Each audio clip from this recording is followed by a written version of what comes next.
Hi friends, welcome to Kerala recipe. உங்களுக்கு Kerala recipe பிடிக்கும்னா இந்த சேனலை சப்ஸ்கிரைப் பண்ணி வச்சுக்கோங்க.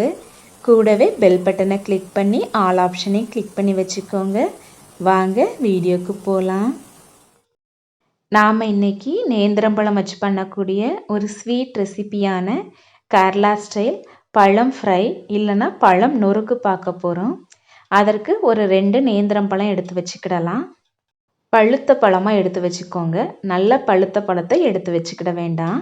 ஏன்னா நம்ம ஃப்ரை பண்ணும்போது எல்லாமே குழஞ்சி போயிடும். இந்த 2 வாழைப்பழங்களையும் நாம் உரித்து எடுத்துக்கிடலாம். உரித்து எடுத்ததுக்கப்புறம் உங்களுக்கு எந்த ஷேப் வேணுமோ அந்த ஷேப்பில் நீங்கள் கட் பண்ணிக்கிடலாம். நான் பாதியாக கட் பண்ணி அதை 3 பீஸாக கட் பண்ணிக்கிடுறேன். நீங்கள் ரவுண்ட் ஷேப்பாகவும் கட் பண்ணிக்கிடலாம். கொஞ்சம் தடிமனாக கட் பண்ணிக்கோங்க. ரொம்ப நைஸாக கட் பண்ணிட வேண்டாம். எல்லா பழங்களையும் நம்ம கட் பண்ணி வச்சாச்சு. இனி பழம் நொறுக்கு பண்ண ஆரம்பிச்சிடலாம். அதற்கு ஒரு பாத்திரத்தில் 1 டீஸ்பூன் அளவுக்கு நெய் சேர்த்துக்கிடலாம். நெய் நல்லா சூடானதும் ஒரு 2 டீஸ்பூன் அளவுக்கு சீனி சேர்த்துக்கிடலாம். சீனி சேர்த்த உடனேயே நாம் வெட்டி வச்சுருக்கிற பழங்கள் இதில் சேர்த்துக்கிடலாம்.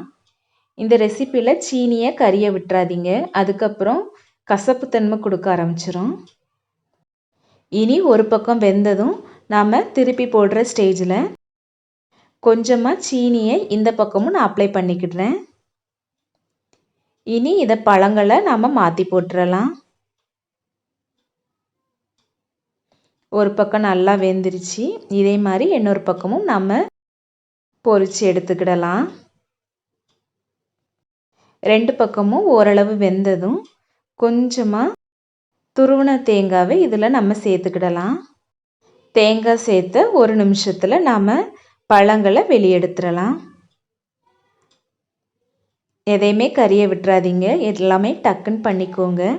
திரும்பவும் கொஞ்சமாக நெய் சேர்த்து அதே மாதிரி மிச்சம் உள்ள பழங்கள் எல்லாத்தையும் நான் சேர்த்து பொரித்து எடுத்துக்கிடுறேன். இதுலேயும் ஒரு பக்கம் வெந்ததும் கொஞ்சமாக சீனி சேர்த்து கொஞ்சமாக தேங்காய் பூ சேர்த்து 2 பக்கம் வெந்ததும் நாம் வெளியெடுத்துடலாம். அவ்வளோதான், சுவையான கேரளா ஸ்டைல் பழநொறுக்கு சூப்பராக ரெடி ஆயிடுச்சு. இந்த ரெசிப்பியை கண்டிப்பாக உங்கள் வீட்டில் செஞ்சு பாருங்கள். எப்படி வந்துச்சுன்னு கமெண்ட் பண்ணுங்கள். வீடியோ பிடிச்சிருந்தா லைக் பண்ணுங்கள். அப்படியே கேரளா ரெசிபி சேனலுக்கு சப்ஸ்கிரைப் பண்ணி வச்சுக்கோங்க. கூடவே பெல் பட்டனை கிளிக் பண்ணி ஆல் ஆப்ஷனையும் கிளிக் பண்ணி வச்சுக்கோங்க. தேங்க்யூ.